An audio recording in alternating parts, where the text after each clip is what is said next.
South African farmers have started laying off labourers just 2 days after the government raised the minimum wage for the sector by 50% in response to a wave of violent farm strikes down in Cape Town. Joining us now to discuss the implications of the minimum wage is Katishi Masemola. He's the General Secretary of the Food and Allied Workers Union, as well as Hans van der Merwe. He's the Executive Director for Agri-SA. Gentlemen, thank you so much for coming on to Beyond Markets. Let me start with you, sir. Farmers have warned that the 105 rand that the minister has laid down as the basic minimum wage is going to lead to enormous job losses. We've seen farmers in the Limpopo region in South Africa already starting to issue notices. Are we likely to see other farmers doing exactly the same thing? We know that in the Western Cape there hasn't been any reports of this kind of backlash. We try to manage the situation. I think what South Africa needs is jobs, not more jobless people. We have huge poverty problems already, and the situation may just become totally unsustainable. We try to tell farmers to, if they want to do it, to use the CCMA and the Department of Labour to interact to see if they can find solutions, to see whether they can work on an hour basis, lower per wages, or see whatever is possible. In the meantime, we're still engaging with government whether it's really the final decision.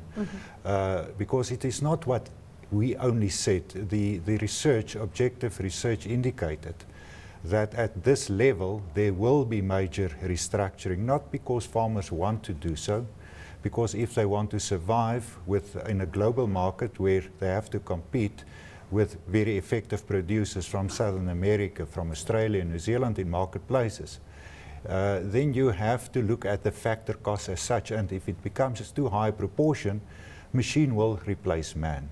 Okay, that's unfortunately the case. Let me bring Mr. Masemola in here. You've released a statement condemning what you call the knee-jerk reaction by farmers. Surely you have to take into consideration some of the issues that Agri-SA is raising, in the same way as Agri-SA will have to take into consideration that your members also cannot survive on the 70 rand per day that they were being paid, considering the price of petrol, the price of electricity, etc., etc. How are you going to find each other? Well, firstly, had we had genuine and sincere and meaningful negotiations prior to the sectoral determination, it's possible that we could have settled at less than 105 between ourselves and farm owners. But unfortunately, it went to an extent of the minister making a pronouncement. In any case, the clarion call by our members was 150 rand per day, and that also is considered to be far from sustaining any life meaningfully for a family. But in any case, we're still open to an idea of further talks for as long as they are genuine and they seek to find solution. And I'm happy to hear from Agri-SA that that kind of an attitude is what is being encouraged. On a farm by farm or on a sector basis, we have to have the sector talking, because ultimately any meaningful solution, long-lasting, is going to emerge out of sincere talks. Now, the question of sincere talks leading up to the process where the minister makes a determination, we've seen that the strikes were often violent. We've seen that there were accusations from both sides that people were not sticking to the arrangements, that there was intimidation, that there was violence, both from the side of workers, but also groups linked to farmers, where workers alleged that they've been intimidated. Now that the minister's come up with a figure, is it not perhaps important to reflect from both sides, and I'll start with Agri-SA, that the way in which you conduct yourself as a key player in determining what eventually is set for the sector, that you should have done things differently? I know that FAO, when I spoke with Mr. Masemola previously, they said that they can't push for 150 rand because they know that it's not possible in all cases. But I hear that TAO here, certainly in Gauteng, is saying they want to go only as high as 80 rand a day. About the process, I think we need to reflect on it and assess how can we deal with it differently in future as well.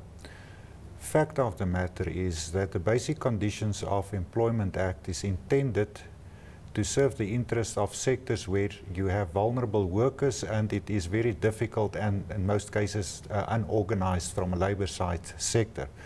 Also on the employer side, with a very diverse group of participants where it is very difficult to standardize wage arrangements. So the intent of a Basic Conditions of Employment determination is to set a minimum entry-level wage. That isn't supposed to be the living wage and the real wage. It should be for mostly an unskilled worker and in many cases a part-time worker as well. And what was, I think, very misleading is the process indicates that the minister decides on advice of the employment's condition after the department has solicited input on the issue and therefore requested and Labour agreed that it doesn't help throwing around numbers. Do a proper academic analysis, independent analysis of what the effect of various wage scenarios will be on the sustainability of the sector and eventually on jobs as well. And we deemed that very important to provide that as an input for the Employment Conditions Commission to say this is the best information to balance the interest of workers to that of employees. And it is not a negotiating thing, as if you have a bargaining council in a well-structured industry. So I think people were misled all the time about our ability to do so. And even if Agri-SA agreed to a number at that stage, it could not be enforced. The only way that you can determine a minimum wage is by sectoral determination by the minister, and that process had been supportive all along the way by our Let me organisation. bring you in here, Mr. Basimola. The process itself, you have acknowledged that you are open for negotiations. So, of course, you must be aware of the fact that some farmers are going to find this very difficult, and the consequence for your members might well be job losses. What are you prepared to go down to, and what are the kind of variables that you'll be taking into consideration? I've just seen reports today that the one option where if farmers, for example, feel that they can't afford this, that they can take it up, and there's been no uptake so far. So where exactly are you prepared to concede on this issue? Well, I think the first step will be for farm owners that are not able to afford 105 rand to take the advantage as presented by the minister for an opportunity to present evidence that indeed they can't. And we're open to negotiations because, like Agri-SA say, you wouldn't want to have destruction of jobs. Where genuinely a farm owner can't afford, there has to be other mechanism in place to allow such a farm to succeed. So we kind of alive to the need of having to save jobs. But look, with the issue of 150 and beyond, let me just indicate that some of the ideas we have circles around issues of subsidy, issues of protecting the industry against what we call unfair imported competition, either from the highly subsidized European products. We as a union... You're talking about the range of measures? Yeah, a range of measures ultimately to ensure that, because it's not in our interest to destroy or kill agricultural sector in South Africa. It strikes me here that what needs to happen is for you to come around the table and talk, because both players here seem to have very, very real concerns that around which you can find consensus. If that is the case, and I'm putting this question to both gentlemen, why did it have to go as far as it did? Why did people have to get hurt, in some cases killed, for the various players to sit around the table and to say the way we're doing things currently is unsustainable, both from the point of view of farm workers and farmers? Agri-SA. I think there needs to be an inquiry into the real motives, real reasons behind it. I think the wage issue are just the ears of the hippopotamus. It is an issue for sure with great concern to many people, but I believe there are many other issues, many other socio-economic issues. Just to cite an example, if you work for 2 or 3 months a year you can raise the wage much higher. But if you're unemployed for 8 months a year and you live in a squatter camp with bad services, I think you're exploitable for many reasons. South Africa needs an economy that grows, that can provide full-time quality jobs. And I believe some of the motives of these people, or the lack of understanding of what they're actually doing and what they've achieved now, is going to be more poverty, more structural adjustments away from job creation, much distrust amongst investors. And just to cite this example of getting asking for a relief through this mechanism, Section 50 of the Employment Conditions Act. You must open your books and everything, but why is that not something that farmers are exercising? Because they've tried it in the past and it were obviously just rejected.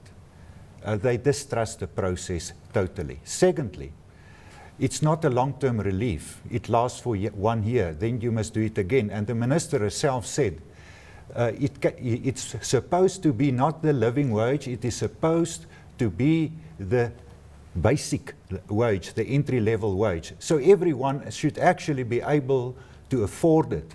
And you cannot continuously apply to be exempted from it because you're small or medium-sized. And it's going, unfortunately, to ruin that section and the transformation policies of the sector because of what is happening. And I think it was a bad decision. 30 seconds, Mr. Masemola. Well, we believe that poverty and other factors need to be addressed, like Agri-SA says, because you know, in informal settlement next to these farms, the squalor conditions are unacceptable. But when you go to the farms as well, for those workers who dwell on farms, the situation is not different. In fact, it may be worse. So in both on farms and off farms, social conditions ought to be addressed.